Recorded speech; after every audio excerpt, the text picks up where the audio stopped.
ஆண்டவரும் இரட்சகருமான இயேசு கிறிஸ்துவின் ஈடு இணையற்ற நாமத்தில் அன்றன்றுள்ளப்பம் வாசகர்களுக்கு எங்கள் அன்பின் வாழ்த்துக்கள்.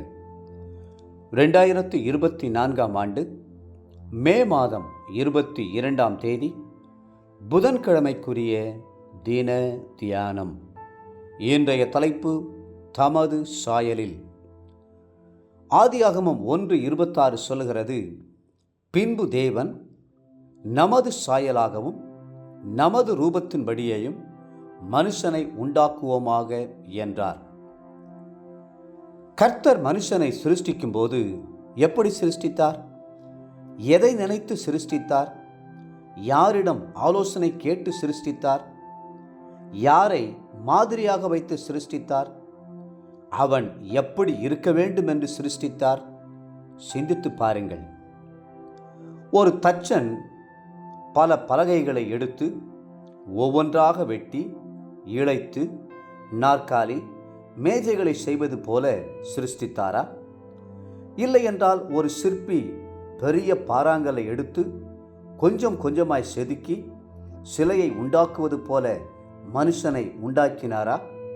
இரண்டுமே இல்லை. மனிதனை தம்முடைய சாயலிலும் தம்முடைய ரூபத்தின்படியும் அவர் சிருஷ்டித்தார். எல்லா சிருஷ்டிக்கு மேலான மனிதனை தன்னோடு உறவு கொண்டு ஐக்கியம் கொள்ளும் ஒரு சிருஷ்டியாக உருவாக்கினார்.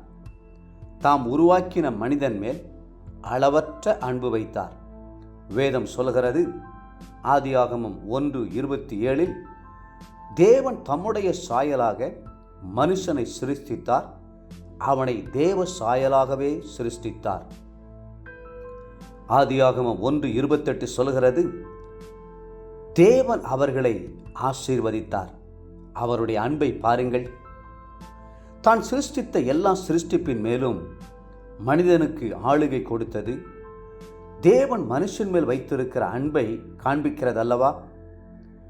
நீங்கள் பலுகி பெருகி பூமியை நிரப்பி அதை கீழ்ப்படுத்தி சமுத்திரத்தின் மச்சங்களையும் ஆகாயத்து பறவைகளையும் பூமியின் மேல் நடமாடுகிற சகல ஜீவ ஜந்துக்களையும் ஆண்டு கொள்ளுங்கள் என்று சொல்லி ஆசீர்வதித்தார். ஆதியாகமம் 1:28.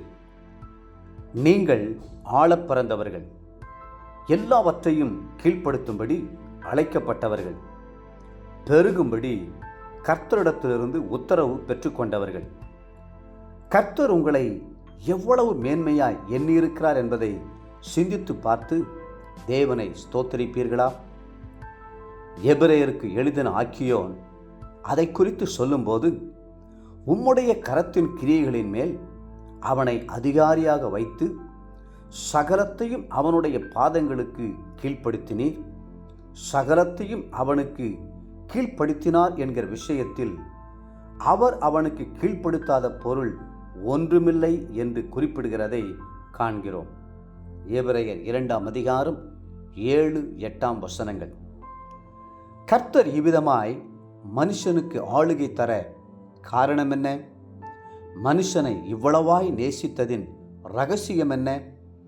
ஆம், எல்லா சிருஷ்டிக்கு மேலாக மனுஷனை மேன்மையான சிருஷ்டியாக உருவாக்கி தன்னுடைய பிள்ளையாக நிலைநிறுத்தவே அவர் விரும்பினார்.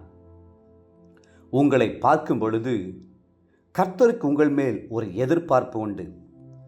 இந்த ஜனத்தை எனக்கென்று ஏற்படுத்தினேன், இவர்கள் என் துதியை சொல்லி வருவார்கள் என்பதே அந்த எதிர்பார்ப்பு.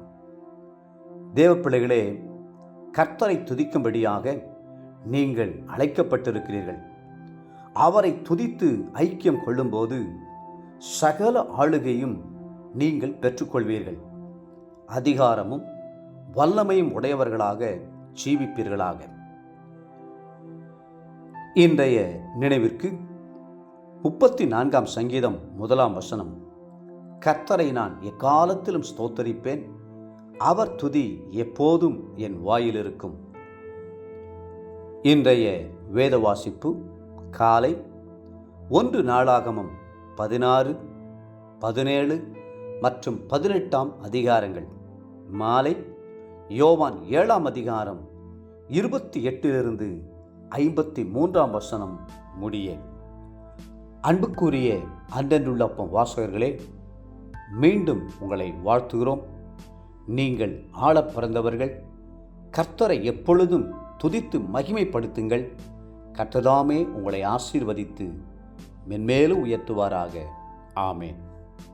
ஆமேன்.